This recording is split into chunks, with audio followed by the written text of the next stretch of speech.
My sister called me saying that her work had an emergency and she needs to get there ASAP and needed me to watch her kids because no one else can. I rushed over there just to find her husband locked in his game room playing video games. I asked her why she called me over if he was home, and she said he didn't want to babysit because it was his only day off. Sister left, and I started hanging with the kids. I was changing the baby's diaper and the other kids wanted a snack. I told them to go ask their dad to make them a snack since the baby had a blowout and it was going to take me a while to clean him up. Well, their dad sent them back upstairs and told them to ask me again. After cleaning the baby up, I made the kids a snack and their dad came out to eat and told me not to let the kids interrupt him on his day off. By the way, he works part-time from home, 6 days a week. I kind of snapped at him and told him it was my day off too and that he's a useless father and husband if his wife has to rely on her teenage sister rather than her own husband.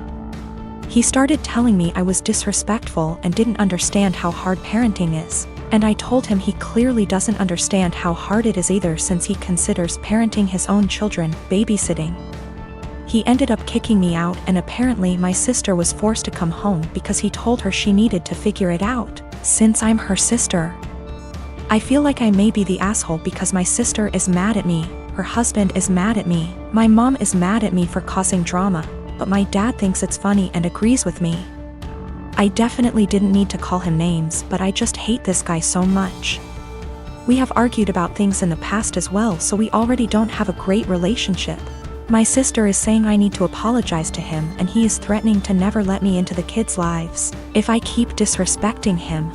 He does not take care of the kids normally. My sister takes them to daycare during the day and then picks them up on her way home. She is the breadwinner and the primary caretaker. I really love those kids and don't have an issue babysitting them. I love hanging out with them. I also don't blame my mother for her being mad at me, just because of the fact that my sister's dumbass husband texted her and apparently told her a much different version of what happened. He told her I was sitting on my phone the whole time being lazy and the kids kept begging me for a snack. Also, I did not yell at him in front of his kids. It was a private conversation. My husband Tim has a serious dairy allergy. I'm talking about an actual immune system reaction, not intolerance. His allergy is serious enough to cause acute enterocolitis, but he hasn't needed an EpiPen since he was a kid. I work full-time and also have some seasonal work this holiday season because Tim has been without work, and money has been very tight. As a result, I barely get to rest. The holidays are especially hard, and I found myself getting just 1 day off every 2 weeks for almost 2 months straight. As you can imagine, that day off means the universe to me. Now, Tim loves dairy, and will sometimes intentionally eat things which trigger his allergy. Lately, it's gotten out of hand, with him going from one risky meal every 4 to 6 months, to every 2 or so weeks. In fact, it always seemed to coincidentally line up with my time off, and I found myself spending my 1 day taking care of him. Last week, I finally asked him if he was intentionally timing it to line up with my day off. I fully expected him to say no, but he admitted that he was doing it to make sure that he'd have a nurse, and so he'd have someone close by in case he had an especially adverse reaction and needed a hospital. I was livid, and told him that he was selfish, robbing me of my rest. I said that if he made himself sick again, I wouldn't take care of him. I'm exhausted and I need to decompress. He didn't say much, so I thought he'd heard me. Fast forward to Friday night. I get home from work, and a few minutes in, Tim gets a pizza delivered. I ask him why, when I'm making dinner, and he shrugs. I ask if a large garlic Alfredo pizza is worth the pain, and remind him that I won't be giving up my rest day again. He smirks and eats an entire slice while grinning at me. I left it at that and went back to my dinner. Predictably, he got sick, profusely vomiting, retching and groaning from the intense cramping and diarrhea. I slept in the guest room to get away from the sound and smell.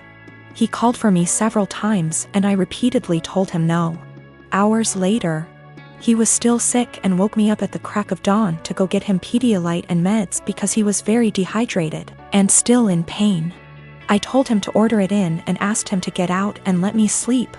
He was still whimpering when I eventually got up to shower and eat. Again, I did nothing to help or comfort him. By evening, he was sulking, and by morning when I had to work, he was enraged. He yelled, and by the end of the day he told our friends and family that he nearly died and I neglected him. His family accused me of passively trying to kill him. His mom called, shouting that he could have had a life-threatening reaction due to my petty actions, and that I'm a shit wife for not minding his health. I'm starting to feel guilty because she's right and he could have been seriously hurt. My dad practically gave me up to his sister from the moment I was born. My mom died when she was giving birth to me, and my aunt told me he never recovered from that because he blamed me for her dying. It hurt a lot as a kid that at family events he would ignore my existence. When I was a little older, he got more vocal about me killing her, and he can't stand to look at my face. You can imagine the amount of therapy that put me in. I used to go to church crying because I was scared about going to hell for doing that to my mom. That's how much his words me up. But the shitty part was that I never stopped trying to be accepted by him. After my high school graduation, he told me to never bother him again since he legally has no obligation to me anymore, since he was sending my aunt money to take care of me. Around that time is when I finally started accepting that reality, so from there we moved on with our lives. My aunt doesn't talk to me about him. Sometimes my grandparents do, and that's how I found out he got married. They were mad he didn't invite me to their wedding, but to me it didn't matter because we're not close. But it was his wife who wanted to meet me. It's the first time ever that he wants to make contact, and it was to pretty much say she wants me on their life. She doesn't know the real reason about why we're estranged. He asked me to please not say anything, and maybe this could be a way to reconcile after all. But he was only doing it for her. That much was clear when we talked. I never said I would be. He still insisted on us meeting at their place because she really wanted to meet me. All she thinks is we were estranged for not getting along in my teenager years, going to college and losing touch because of life stuff. It pissed me off that he played it off as us just not talking for petty reasons. Meanwhile, the actually reason damaged me for years. I told her the truth. Everything he said to me.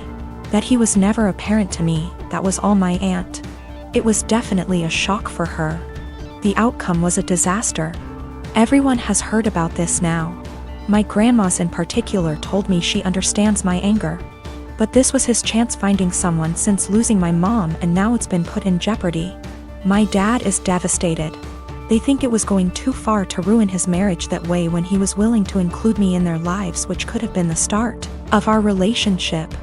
And they say not only did I ruin that, but also possibly wrecked his marriage. She just doesn't agree at all with what he did, and it could have been avoided if I didn't say anything. For me, it was hard not to tell the truth after the lies made it seem like it was nothing serious. I couldn't ignore what happened after what it did.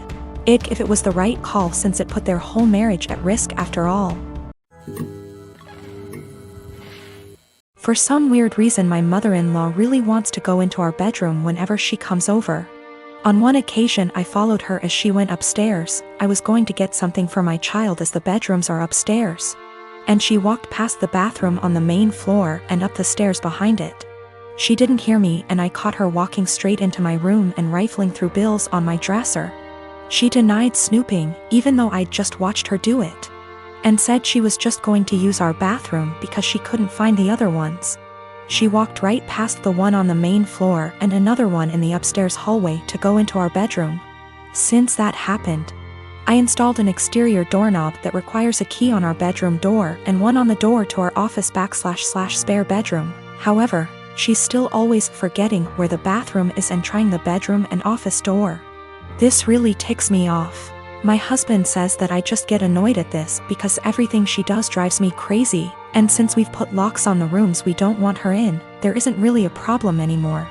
Well, over the holidays we had my in-laws over for dinner, and before they came I was searching for the bedroom keys. We hadn't used them in a while since we only lock the doors when mother-in-law comes over. My husband told me we didn't need to lock the doors since she wouldn't try to get into the rooms, and I insisted that she would because she loves to snoop. We went back and forth and decided to cover the doorknobs in superfine glitter to see if she tried them. I did this once before when husband didn't believe me about the snooping to prove she'd been in the rooms. Last time she ignored the glitter and we didn't say anything about it, but then my husband couldn't deny that she tried to snoop. So this time I covered the knobs in glitter and for the office went a touch further and rigged a little folder of glitter over the door to the office before the in-laws came over. I left it one side unlocked, French doors, and it was set so if you walked in the room you would get covered in glitter. Husband goes out of his way to show his mom the main floor bathroom when they got here and specifically asks his parents and sister not to go upstairs. There's a baby gate so the kids can't get upstairs either.